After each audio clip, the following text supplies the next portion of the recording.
Selamat pagi, Assalamualaikum warahmatullahi wabarakatuh.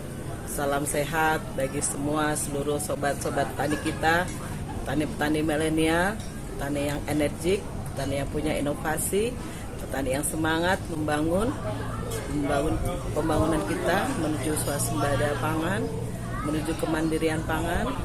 Dan tentunya pada pagi hari ini di Kota Batu kami mengucapkan selamat atas terciptanya broadcast edisi pertama dari A1 ya, untuk Indonesia lebih baik, untuk menuju Indonesia lebih menjadi dilihat oleh dunia. Dan tentunya kami ingin memotivasi kepada generasi muda milenial kita, marilah kita bersama-sama untuk membangun pertanian kita lebih baik menuju Indonesia emas. Terima kasih. Wassalamualaikum warahmatullahi wabarakatuh.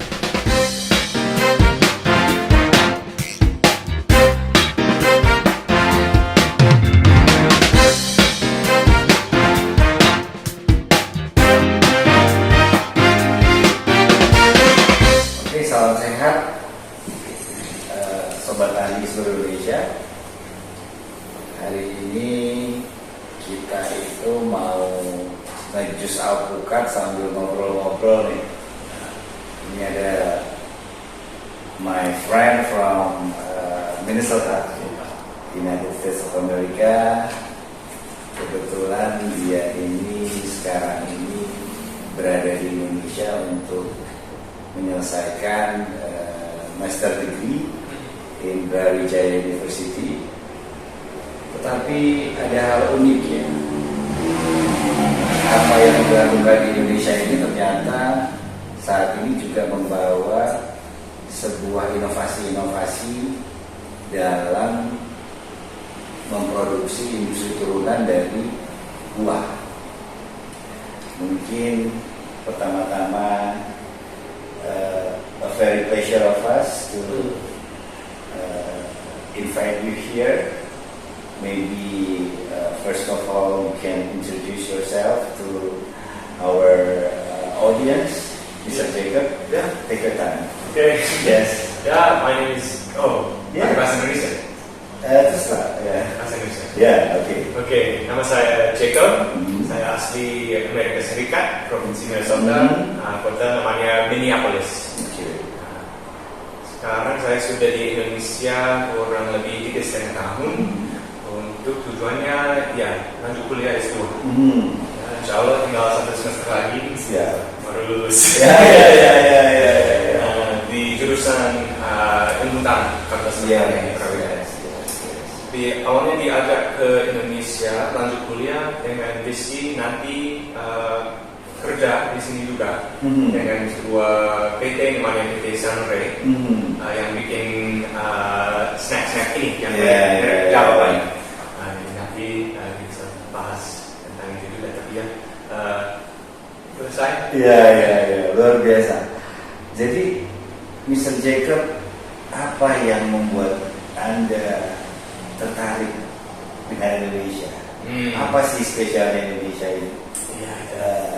Nah, awalnya diajak ke sini oleh Pak Direktur Sunray. Nah, dia punya visi untuk membangun sebuah industri pengeringan buah yang berdasarkan nilai kebenaran dan keadilan.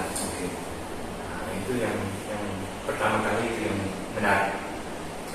Tapi juga kalau sudah sampai di Indonesia, orang di sini sangat ramah sekali, baik hati, disambut dengan yang baik. Sekarang sudah merasa betah di sini, nyaman. Gak mau lagi pulang ke tempat yang dingin sekali. Oke. Minnesota itu dingin sekali ya. Sampai berapa derajat itu? Kalau tema musim dingin bisa sampai -30. Wow, gimana? Kita 0 derajat aja rasanya udah kayak gimana ya? Iya itu. Kalau nggak bisa membayangkan, coba masukkan tangan ke freezer, terus kembangkan lagi. Ini 20 derajat. Wow. Jadi sekarang ini kegiatan untuk pertanian itu yang sudah dijalani itu katanya sudah sampai ke Majene ya, Majene. Iya betul Pak. Kalau lapangan penelitian untuk riset saya ada di Kabupaten Majene. Kebetulan ada apa di sana? Di sana di Kabupaten Majene khususnya di daerah Adolang. Oke. Ada 4 desa dulu menjadi satu namanya Adolang. Sekarang sudah bisa-bisa. Oke. Di daerah Adolang ada suatu jenis pisang. Oke. Yang sangat unik sekali. Oke. Hanya dapat ditemukan di sana. Oke. Kalau pisang itu namanya Lokapere. Lokapere. Lokapere. Nama pisangnya Lokapere. Iya, itu. Saya sendiri baru tahu. Gawat. Iya. Orang Indonesia saya nggak tahu ini. Lokapere. Oke. Lokapere. Kalau Lokapere itu dia tahun 2018 hampir apa istilahnya punah ya itu punah. Oke. Cuman saat itu hanya kurang dari 500 lah pohon. Oke. Di sana. Sekarang sudah ada apa ya seperti acara konservasi. Oke. Ditanam lagi. Sekarang ada 2000 pohon. Oh, 2000 pohon. 2000 pohon. Tapi hanya di daerah Adolang. Oke. Nah, kalau masyarakat di sana punya sedikit apa ya ada seperti mitos. Kalau pisang itu dibawa di luar daerah Adolang nggak bisa berbuah. Oh, tidak bisa berbuah. Kalau berbuah palingnya kecil-kecil aja, rasanya kurang manis, kurang enak. Jadi ya itulah yang menjadi tertarik. Itu Majene itu kabupaten. Kabupaten Majene, ya. Juga nama kota. Di provinsi apa itu? Sulawesi Barat. Sulawesi Barat. Oke. Ya, Ini ternyata Indonesia ini kaya raya. Iya. Saya sendiri orang Indonesia baru tahu ada pisang yang hampir punah di Indonesia. Iya. Dan ternyata pisang tersebut itu memiliki mitos tidak bisa ditanam di tempat lain. Iya. Itu sudah pernah dibuktikan. Itu menjadi penelitian saya. Oh, siap. Kalau lihat di sana, kalau kami meneliti etnobotni atau kepercayaan masyarakat setempat, hubungan masyarakat setempat dengan lingkungannya. Etnobotni Lokapere. Maka ada kearifan lokal apa mengenai Lokapere. Juga kami coba lihat kondisi tanah, karakter tanah di Adolang. Oke. Biar bisa membandingkan dengan wilayah lain di Sulawesi Barat atau di mana-mana di Indonesia. Coba lihat ada keunikan apa di tanah itu. Untuk coba membuktikan hubungan antara wilayah sama taman ini. Rasanya gimana? Bisa jadi? Ya, itu kalau rasanya harum sekali. Oke. Kalau pisangnya agak kayak ya apa ya? Susah kalau menjelaskan. Sangat harum, sedikit ada rasa seperti gula aren. Oke. Seperti Manis. daripada ya manis. Dia dimakan langsung atau dijadikan pisang goreng? Dua-duanya bisa. Oh, dua-duanya bisa. Ada yang makan langsung, ada yang goreng dulu, juga direbus. Katanya kalau sudah kayak busuk, kulitnya sudah hitam, sudah lembut, direbus menjadi keras lagi. Wah. Iya. Jadi memang Indonesia ini memang sukunya banyak, pulaunya banyak, dan varietas buah kita itu sebenarnya kaya. Nah, jadi saya pikir kita harus berbangga sekarang ini, bahkan sahabat-sahabat kita dari Amerika malah meneliti buah-buah yang eksotis di Indonesia, kan gitu ya. Terima kasih bisa jadi. Sekarang ini pertanian ini kan dilihat kan sepertinya sesuatu yang kotor, sesuatu yang capek, sesuatu yang resiko tinggi, kan begitu ya. Padahal kalau kita mulai melirik lagi, ada banyak hal-hal unik yang sebenarnya nilainya itu sangat tinggi, karena ternyata barang tersebut tidak ada dimanapun di dunia ini, kan begitu ya. Nah, jadi saya pikir ini juga salah satunya, ini namanya Java Bite ya. Iya Pak. Ini Java Bite. Java Bite ini Ini dried mango nih, dried mango. Coba ceritakan saya sedikit tentang Java. Oke Pak. Ya, kalau direktur PT Sunray di Jawa Barat, beliau juga asli Amerika.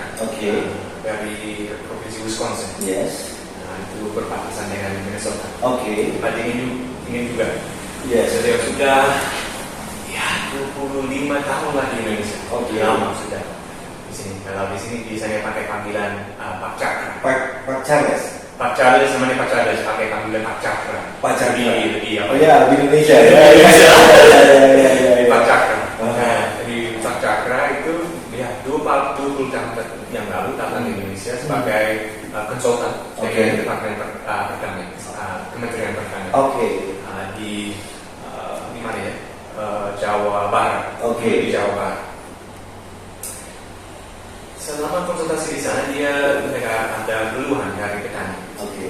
Khususnya yang punya mangga di lahan. Kalau puncak panen mangga, puncak musim mangga, harga di pasar nggak laku. Satu cadang sehingga banyak yang busuk. Jadi terasa kalau kami membudidayakan mangga nanti habiskan tenaga sia-sia. Juga kalau kasih pupuk atau kasih masukan ke tanah sia-sia, rugi. Tapi kalau Pak Cakra beliau dari Amerika, kalau di sana mangga nggak bisa hidup. Tidak bisa hidup, itu hanya tropis ya? Iya, betul. Jadi kalau di wilayah subtropis nggak bisa hidup. Betul. Jadi kalau di sana mau makan mangga harus dikeringkan, diimpor ke sana. Di sana orang suka sekali makan mangga kering. Iya, suka sekali makan mangga kering. Dia beliau berpikir, kenapa sih kalau di Indonesia banyak sekali mangga busuk semua, tidak ada yang ambil dikeringkan. Lihat di negara Filipina.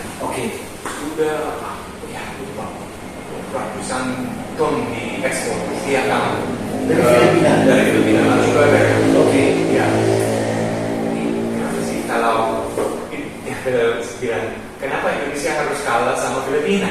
Filipina ekspor dalam bentuk mentah atau sudah bentuk dried ya? Sudah kering. Kan ekspor jadi dikeringkan juga. Gitu ya. Kalau ada pohon mangga, nanti puncak panen tidak pagi panen. Gimana kalau kami bikin sebuah industri? Industri pengeringan buah.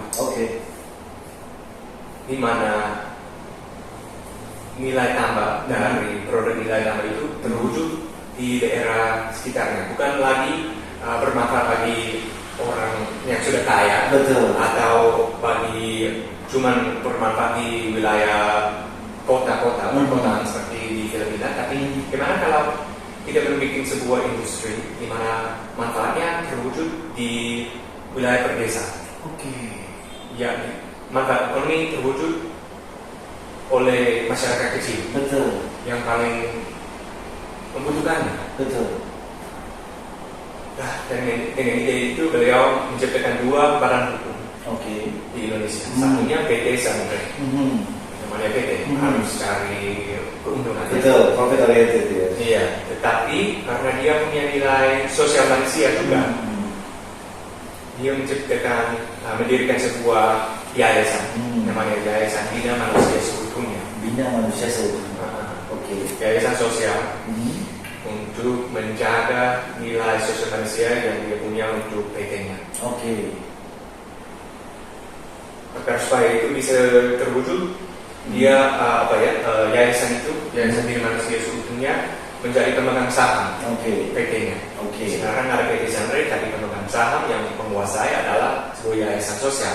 Nanti kalau ada keuntungan diserap yayasannya, terus dikasih lagi ke masyarakat dalam bentuk pendidikan atau pelatihan atau pelayanan sosial.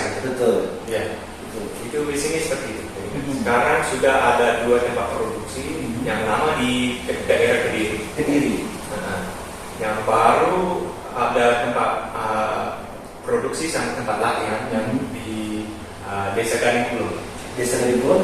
Di Kecamatan Dao, Kabupaten Malang. Di Malang. rencananya di sana ada tempat produksi baru sama tempat latihan. Ya, nanti kalau ada lagi yang mau gabung dalam industri itu bisa ke sana dapat latihan. Ya, tahu caranya gimana kalau mau mengeringkan buah, tapi juga punya industri yang industri skala sedang, tapi yang berdasarkan prinsip keahlian. Yes. Sehingga nanti pegawai di sana dapat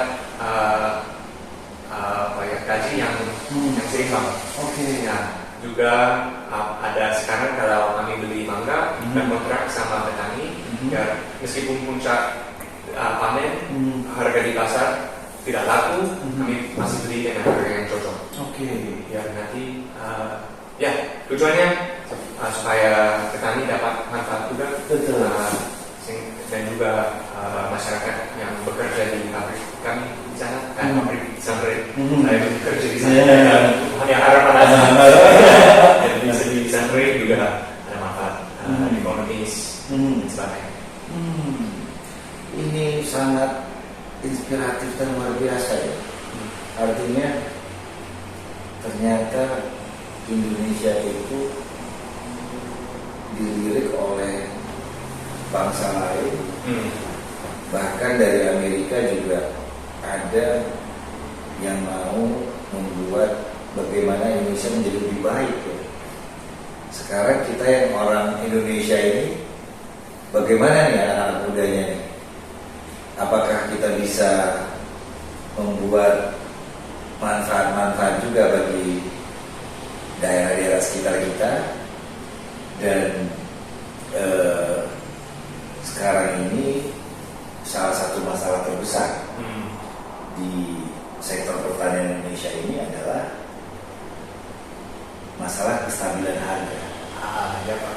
Masalah kestabilan harga, kalau saya cerita tentang buah-buahan ya, seperti pernah kejadian itu buah naga.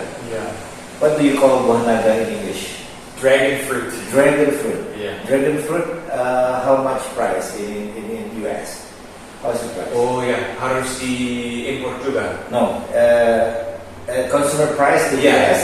How much for 1 kilogram of dragon fruit? Ya mungkin berapa sih? 1 kilogram sekitar cuma beberapa buah aja ya. Yeah. Ya paling nggak ya $3-5. 3-5 dolar. Iya. Can you imagine, kamu dapat bayangkan sekitar tahun 2020 petani buah naga itu membuang buah-buah hasil panennya ke sungai. Ampun Pak. Karena harganya pada saat itu di bawah Rp5.000 kalau nggak salah saya. So if we maybe 30 cent ya, below 30 Iya, cent. betul Pak. Ya, per kilogram ya, kalau apa namanya US dollar ya. Di bawah Nah, 20%. jadi akhirnya masalah-masalah seperti itu yang membuat petani-petani itu takut untuk melakukan inovasi-inovasi baru. Nah, Buah naga itu adalah buah yang baru terkenal. iya. Baru terkenal pada saat itu, kemudian petani rame-rame nanam buah naga pada saat itu. Tapi setelah panen ternyata pasarnya tidak ada. Nah, banyak yang seperti itu, tetapi tidak diimbangi dengan semangat-semangat yang dilakukan oleh teman-teman kita dari sangrai ini atau yang dari Amerika yang betul-betul bisa memikirkan bagaimana keberlangsungan. Nah, iya. Bagaimana keberlangsungan dari sebuah proses pertanian mulai dari hulu sampai dengan pasca panen sampai dengan konsumen nantinya. Nah, saya pikir apa yang dilakukan di sangrai ini adalah sebuah inovasi yang cukup luar biasa, dan saya pikir ini bisa dikembangkan di mana-mana sebenarnya ya. Karena sebenarnya sederhana ya. Kalau saya lihat ini memakai dehidrator, berarti buahnya itu volumenya berkurang, kadar airnya itu jadi sedikit, tapi nutrisinya tetap ya. Betul. Ya. Nutrisi dan rasanya tetap gitu. Nah, ini bisa menjadi inspirasi buat para petani keren ya, supaya bisa membuat industri-industri UKM di wilayahnya masing-masing berdasarkan produk-produk apa yang ada di wilayahnya kan begitu. Ya. Nah, saya pikir tadi Mr. Jacob juga bilang bahwasannya Filipina itu mengekspor maybe thousands of tons, ribuan ton mungkin ke Amerika buah-buahan seperti ini. Nah, sekarang saatnya kita sudah mulai membuka cakrawala, membuka wawasan kita bahwasannya dunia itu sekarang semakin dekat karena kita sekarang ini sudah di dalam era 4.0 atau 5.0 ya. So everyone can connect it online, anywhere, everywhere ya. Jadi saya pikir tidak ada lagi batasan bagi kita untuk bisa memproduksi sesuatu yang kira-kira bisa dibeli oleh siapapun yang ada di belahan dunia lainnya. Jadi jangan takut untuk melakukan inovasi. Kenapa? Karena sebenarnya seperti tadi kata Mr. Jacob tadi, di sini mangga itu busuk dibuang gitu ya, karena pada saat panen itu harganya turun drastis. Sementara di Amerika orang kekurangan makan mangga karena di Amerika sendiri ternyata tidak ada pohon mangga karena pohon mangga, pohon alpukat, pohon durian itu hanya ada di negara-negara tropis. Ya. Ini adalah keunggulan untuk Indonesia. Nah, bagaimana petani-petani setelah ada industri ini bisa jaga? Apa sekarang yang terjadi? Sebelum dan sesudah ini apa perubahannya kira-kira terhadap industri yang sudah dibangun di Kediri, di Malang? Apa perubahannya bagi masyarakat? Petaninya salah ya betul Pak. Nah, kalau kita sudah teman saya di Sunrise sudah sedikit membuat survei ke masyarakat lihat dampaknya. Ya ternyata sudah menciptakan lapangan kerja baru yang sebelumnya tidak ada di sana. Oleh karena itu menciptakan jam kerja dan upah gajinya di atas upah minimum. Kalau biasanya kalau di wilayah pedesaan kalau gajinya di atas upah minimum ya cukup. Itu udah luar biasa. Itu betul. Jadi setiap tahun lah tambah lagi jam yang bisa ditawarkan ke pegawai di sana dengan gaji di atas upah minimum. Jadi setiap tahun tujuan orang di Sunrise tambah setiap tahun menawarkan lebih banyak jam kerja. Terus jumlah petani yang menjadi mitra untuk buahnya itu dijual itu ada banyak? Lumayan. Kalau jumlah secara tentu saya agak kurang tahu, tapi lumayan banyak sudah bergabung. Ada dari Kediri, ada juga dari Pasarpan, Probolinggo, kelompok tani yang mau gabung, membuat kontrak, menjamin harga. Kan tadi Bapak bilang kalau di industri pertanian ada masalah harga, naik turun. Kalau Sunrise kalau cocok dengan petani mau menjamin harga, biar nanti kalau naik turun di pasar tetap. Kenapa bisa? Karena PT Sunrise yang tanggung jawab atas pemasaran. Betul. Mau ekspor ke sana, mau jual di Bali, mau jual di toko oleh-oleh di Malang, atau siapa tahu Bang Eko yang mau makan PT Sunrise yang tanggung jawab atas pemasaran. Siap. Ini kita sambil minum jus alpukat sambil kita bukain ya? Boleh. Ada dua di sini yang Sunburst, ini mangga podang, yang Tropical Paradise itu mangga badu. Mangga badu. Saya coba mangga badu ya. Ya, jadi wow, ini dia mandangnya. Iya. Saya coba ya. Ya sekarang Pak. Gimana rasanya Pak? Enak banget. Enak kan? Saya merasakan seperti saya itu makan madu. Ini kayak bentuknya keripik, tapi dia itu lunak teksturnya. Iya. Dan rasanya itu mangga gitu, nggak ada. Iya betul. Ini tidak dicampur apa ya? Tambah sedikit gula karena Tambah nanti gula. kalau dikeringkan jusnya hilang gula juga hilang. Biar tetap manis tambah sedikit gula tadi itu aja. No wonder nih orang Amerika suka makan ini. Iya betul Pak. Saya juga bisa tagih hari ini makan ini. Saya juga. Ya.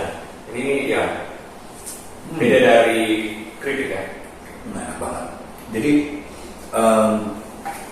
sobat tani semua, ini hal-hal seperti ini adalah sebuah inovasi yang sebenarnya sederhana dan bisa kita aplikasikan dimanapun di wilayah kita, apalagi ini Jawa Barat mungkin ya,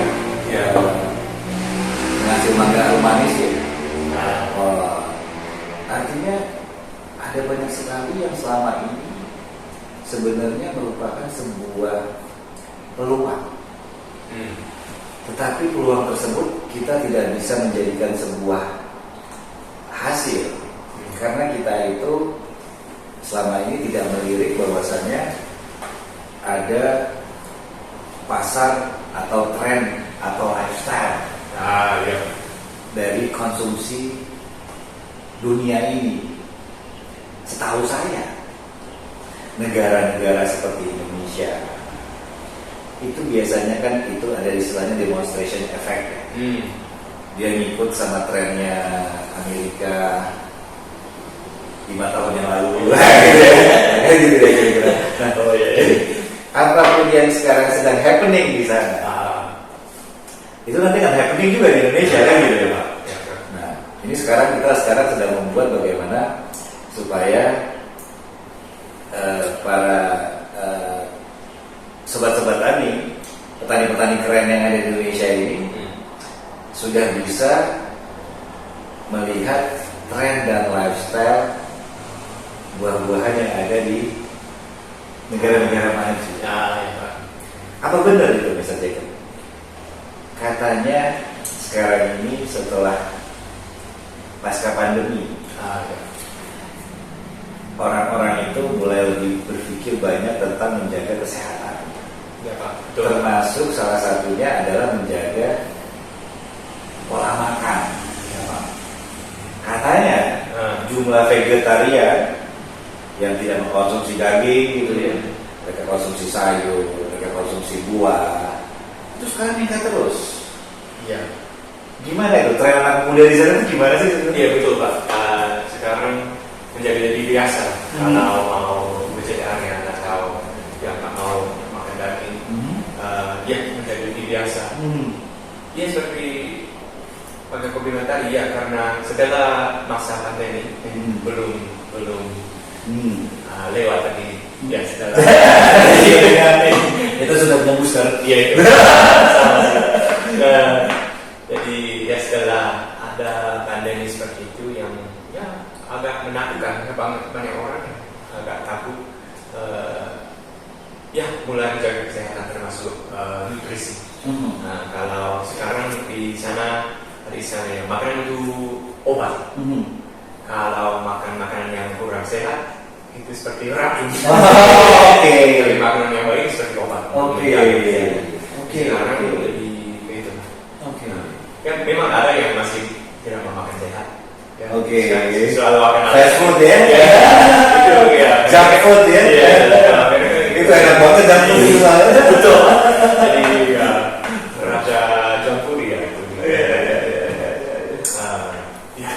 Ayo silakan kita sambil minum. Ini jus alpukat. Ini alpukat pameling namanya. Oh, yang Mr. Jacob. enak banget. You can try. Kali ini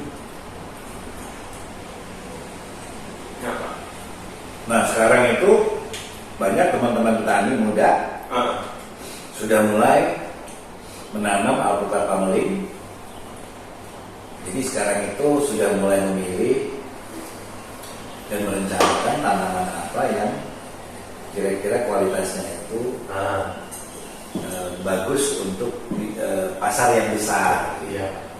Nah jadi alpukat ini kalau di Amerika gimana? Kalau alpukat di Amerika terkenal banget. Banyak orang yang mau makan. Oke. Kebanyakan cuma jenis khas. Oke. Khas yang didatangkan dari Meksiko atau Amerika Latin. Enak banget sebenarnya. Enak. Jadi kalau menurut saya, kalau di lidah saya Bukan gara-gara Indonesia loh. Iya. Lebih enak daripada yang ada di Amerika. Oh ya? Menurut saya, kalau orang lain belum tahu sih, tapi Alpukat itu sekarang di Amerika dikonsumsi setiap hari. ya, tergantung lah. Kalau khususnya kalau di California mana yang makan setiap hari. Kalau di wilayah saya, iya belum sampai setiap hari lah. Tapi kalau ya misalnya orang tua saya, khusus ibu saya, kalau setiap minggu harus ada alpukat. Oke. Berapa harga alpukat di sana? Harga? Oh, naik turun juga. Turun juga tergantung kondisi di Meksiko. Iya. Kira-kira berapa? Berapa? Bisa kalau sebutir aja, kalau untuk musimnya di Meksiko, sebutir aja bisa berapa dolar. Oh iya. Ya. Tapi kalau sudah puncak musim di Meksiko, ya, jadi merendah. Iya.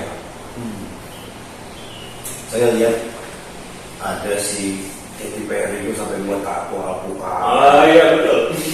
Terus ada penyanyi rap itu dia bikin tequila pakai alpukat. Betul. Terus ada minyak alpukat. Minyak alpukat itu katanya sekarang diminum 1 sendok 1 hari. Iya. Terus dijadiin untuk salad gitu. Iya. Benar. Gimana? Saya Benar. kita Indonesia bisa sampai segitu.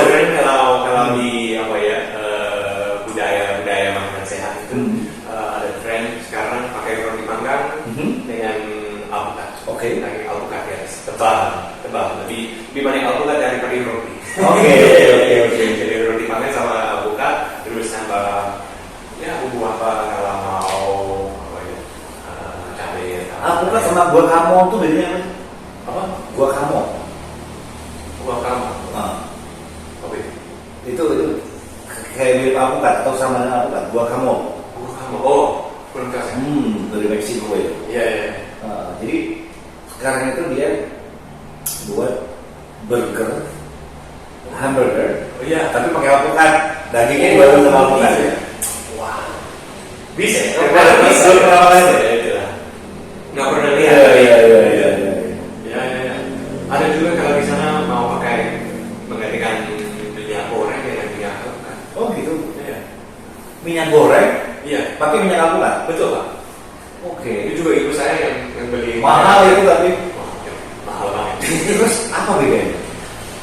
Katanya kalau lebih sehat. Oke. Lebih sehat bagi jantung. Oke, buat jantung. Ya, juga ya ada yang suka rasanya. Karena kalau seperti minyak zaitun atau minyak lain masih rasanya alpukat masih tidak ada. Oke. Kalau pakai salad tambah buah alpukat, tambah juga minyak alpukat di atas. Oke. Oh iya itu. Apa istilahnya itu? Dressing. Dressingnya pakai minyak alpukat ya. Iya. Jadi ini alpukat ini katanya sejarahnya. Saya pernah lihat videonya. Katanya ini tuh makanan pokok dari suku Maya. Ya. Jadi dia tuh makan tiap hari itu makan alpukat gitu. Terus katanya alpukat ini juga ditemukan sebagai salah satu obat untuk awet muda. Pernah dengar nggak? Oh, saya belum pernah dengar. Belum pernah ya? Ya, tapi Apa benar sekarang di Amerika itu salah satu objektif daripada dunia kesehatannya itu sekarang itu bukan hanya menyembuhkan penyakit, tetapi sekarang itu juga bagaimana panjang umur. Betul. Iya. Ya, jadi ada 100 years of living Nah, gitu ya. iya, betul. Katanya itu, saya pernah baca ya sekilas, tapi artikelnya juga belum bisa saya kutip. Itu salah satu makanan yang direkomendasikan itu salah satunya alpukat. Ya. Tapi most of all, buah-buahan ya. Buah-buahan itu memang sesuatu yang ya penuh vitamin lah, ini ya, nutrisi yang memang sangat penting untuk kesehatan kita ya kan. Dan Indonesia negara yang tropis ini, jadi semuanya bisa tumbuh ya. Betul Pak. Kecuali kalau kita nanam anggur sama apel ya, nggak sebagus kalau misalnya nanam di Amerika, gitu ya. Nah, tapi kalau yang lain-lain itu seperti alpukat, mangga, durian, ada duku, ada leci, ada rambutan dan lain-lain. Itu sebenarnya kita tuh Indonesia tuh apa istilahnya kayak lagunya Kus-Kus itu, tongkat kayu ditanam jadi apa istilahnya ya. Jadi sebenarnya disinilah saatnya kita sama-sama bisa melihat bahwasannya peluang daripada pertanian buah-buahan khususnya, dan bagaimana para petani-petani keren bisa menciptakan inovasi-inovasi baru supaya tercipta industri-industri turunan daripada produksi-produksi yang ada di setiap tempat, setiap wilayah, setiap daerah. Karena orang Amerika saja sudah buat itu di Indonesia, masa orang Indonesia nggak buat itu di Indonesia? Iya. Jadi saya pikir video podcast kita yang pertama ini memang akan membawa kita kepada sebuah kreativitas, ya. Bagaimana kita mulai membuka cakrawala berpikir dari para generasi muda khususnya untuk bisa lebih dalam memasuki peluang-peluang yang ada, ya terutama untuk industri atau perdagangan daripada buah-buahan itu, ya. Karena everybody in the world is eating the fruit, ya. Ya, buah-buahan itu sepertinya juga bukan barang murah, ya. Buah-buahan itu barang murah atau barang mahal kalau dia beli? Iya, lumayan mahal. Iya. Jadi tergantung buahnya. Tergantung buahnya, ya. Ya. Tapi saya yakin kalau buah yang tidak ditanam di Amerika pasti mahal. Betul Pak. Yang diimpor ke sana mahal. Pasti mahal. Mahal. Artinya Indonesia memiliki banyak sekali peluang untuk bisa memasarkan buah-buahannya, tinggal mungkin bagaimana buah-buahan itu bisa dilakukan packaging, kemudian processing, ya, supaya dia itu bisa tahan lama. Seperti ini mangga ini enaknya luar biasa, ini bisa dicontoh nanti bagaimana nanti bisa menghidupkan industri-industri kecil dan menengah yang ada di masing-masing wilayah dan masing-masing desa. Mungkin kita hari ini sudah makan mangga kering dan minum jus alpukat.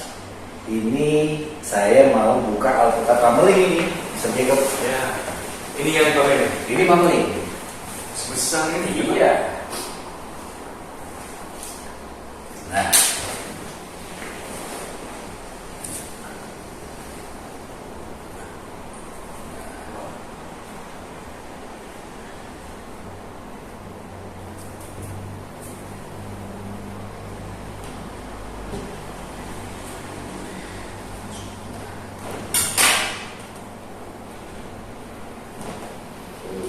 Ininya masih ini ada hitam nih. Oh ya. Ini masih bagus sih. Apa? Ini masih ada mentah ya. Kita tukar ini ya. Ini masih keras ini. Apa kita cut aja ini. Cut aja. Ini hitam gini soalnya. Oke. Dibersihin dulu bisa nggak? Iya, dibersihin dulu.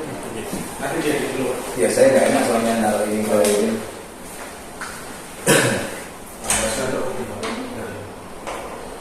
Oke. Atau mungkin dibelah dulu Pak lem-lemnya. Siapa tahu bagus.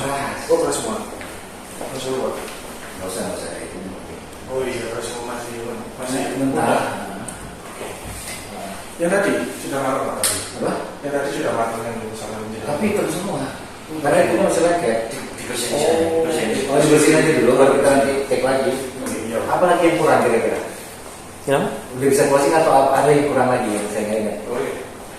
Bentar, yang penting SIM ini dulu aja yang apa namanya Iya. konsumsi aplikasi yang secara langsung aja. Jadi itu aja dulu.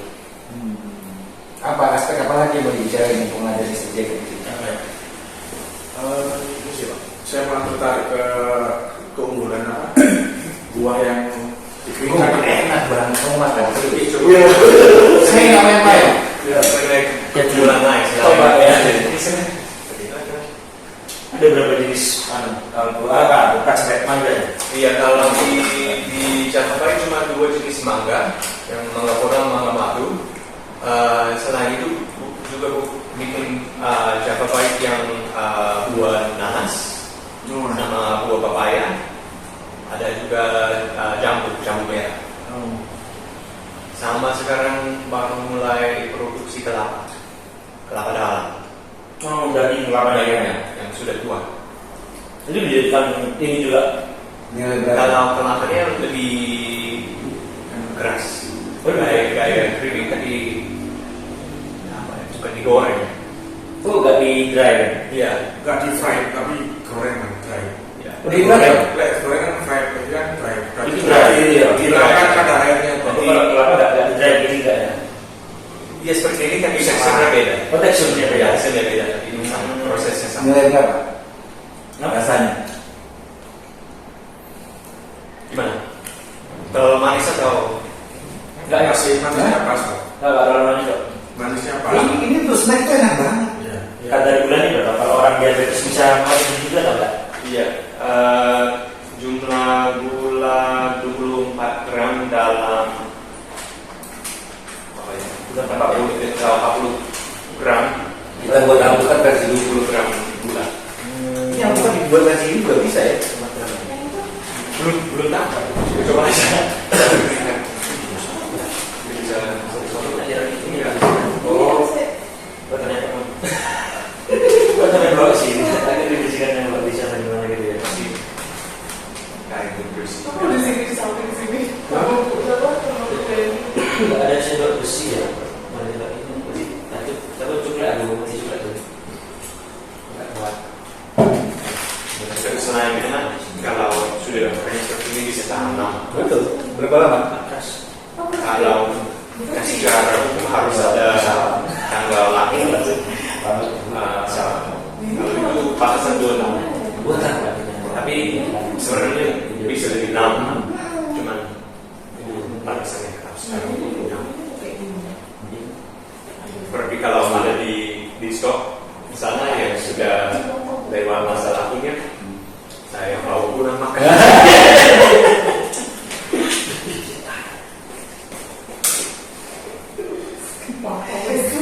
Apa ya Pak? Soalnya posisinya Enak sih. belum matang Pak. Ini tiap hari jalan terus ya produksinya. Jadi, Sekarang produksi semusim. musim. Setiap musim. Jadi kalau musim mangga masuk produksi. Sebenarnya biasa. Setiap minggu ada produksi. Kalau belum musim mangga, produksi nanas atau papaya, produksi terus. Tapi ya, Di musim-musim saja ya. iya kalau musim mangga produksi full. Memang masuknya dulu bulan jam 5. Iya produksi terus. Iya. Tapi awetannya berapa lama? 2 tahun sudah ya. Kalau sudah dikemas 2 tahun. 2 tahun. Iya. Ekspor gitu kan ekspor. Oh, ini ekspor ini. Iya, dikirim ke sana. Diekspor ke sana. Sebenarnya Dunia belakang ini nggak dikirim ke sana. Soalnya harga di apa ya? Transport. Iya, harga di transport. Ya, karena ada terjadi perang di sana sekarang terlalu mahal. Sehingga nggak dikirim. Tapi biasanya setiap tahun beberapa kali kirim ke mereka juga. Karena harga belum stabil, katanya akhirnya stop dulu, istirahat dulu. Jadi ada yang ekspor di sana juga dijual di beberapa toko di Malang, di Surabaya. Sudah masuk di toko-toko gitu masuknya berarti? Udah. Supermarket itu?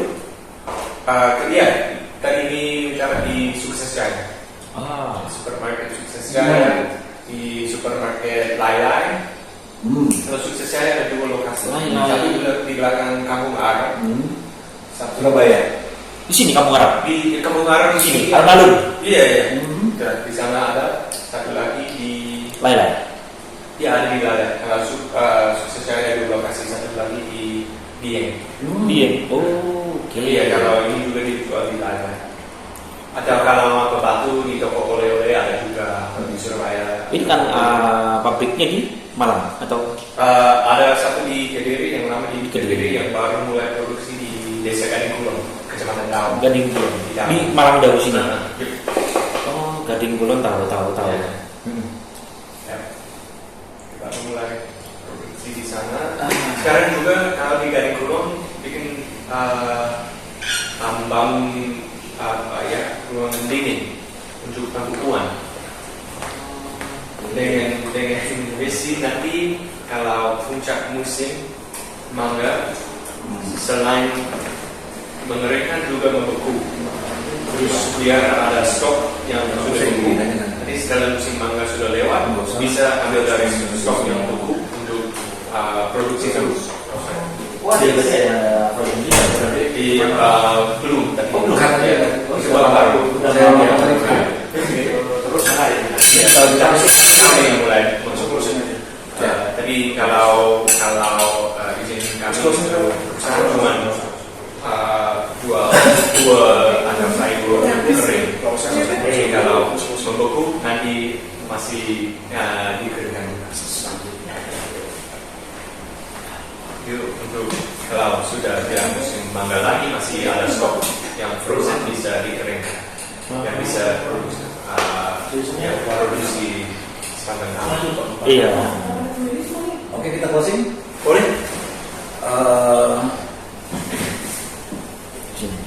Ya.